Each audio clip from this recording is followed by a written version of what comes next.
Saudi আরব supply ভিসার চেয়ে মাজারা visa অনেক ভালো। আপনি যদি সৌদি আরবে মাজাতে কাজ করেন তাহলে ভাই আপনি ঠিকমতো মাস শেষে বেতনটা পাবেন, বছর শেষে আকামা চিন্তা করতে হইব না। মূলত মাজার কাজটা হচ্ছে ভাই একটা সৌদির অধীনে কাজ। যারা সৌদির অধীনে কাজ করে তারা কিন্তু ভাই থাকা, খাবার, আকামা এসব চিন্তা করতে হয় না, মাস শেষে বেতনটা ঠিকমতো পেয়ে যায়। আর অনেকে বলে যারা কফিলের অধীনে সৌদি আরবে কাজ করে তারা নাকি খুব বিপদে আছে, বেতন নাকি ঠিকমতো দেয় না। ভাই আমি 5 বছর যাবত একটা কফিল অধীনে কাজ করতেছি মাজরাতে। আলহামদুলিল্লাহ আমার কফিলে ভাই বছর শেষ হওয়ার সাথে সাথে আকামাটা করে দেয়, মাস শেষ হওয়ার সাথে সাথে আমাদের বেতনটা দিয়ে দেয়। আলহামদুলিল্লাহ আমি খুব ভালো আছি ভাই। আমার আশেপাশে অনেক বাঙালিরা আছে যারা সৌদির অধীনে মাঝাতে কাজ করে, তারও ভাই অনেক ভালো আছে। হয়তো হাতে গোনা কয়েকটা সৌদি খারাপ ভাই, কিন্তু ভাই বেশিরভাগ সৌদি অনেক ভালো। আমি 5 বছর আছি সৌদি আরবে, আলহামদুলিল্লাহ আমি জানি। তো ভাই একটা কথা বলি, মাঝাতে কাজ করলে আমি বলবো আপনি ঠিকমতো বেতনটা পাবেন, কিন্তু ভাই যদি সাপ্লাই কোম্পানিতে আপনি সৌদি আরবে আসেন তাহলে ভাই কখনো কাজের ঠিক ঠিকানা পাবেন না, বেতন কখনো ভাই 3 মাস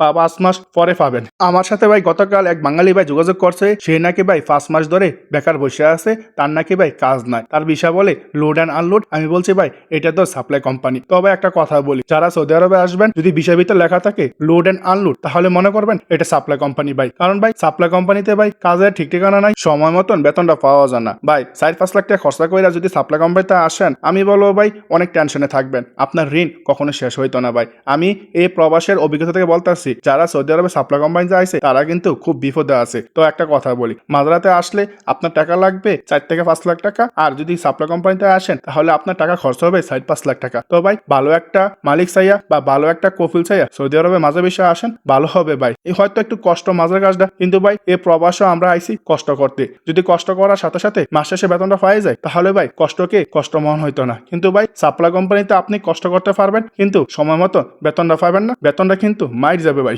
আরেকটা কথা বলি ভাই, আবারও বলতেছি, যে বিষয় ভিতরে লেখা থাকবে লোড অ্যান্ড আনলোড ওইটা মনে করবেন সাপ্লাই কোম্পানি, মানে সাপ্লাই ভিসা। তো ভাই সাপ্লাই ভিসাতে আসছেন না সৌদি আরবে, আসলে কিন্তু ভাই আপনার কাজে কোনো ঠিক ঠিকানা থাকবে না।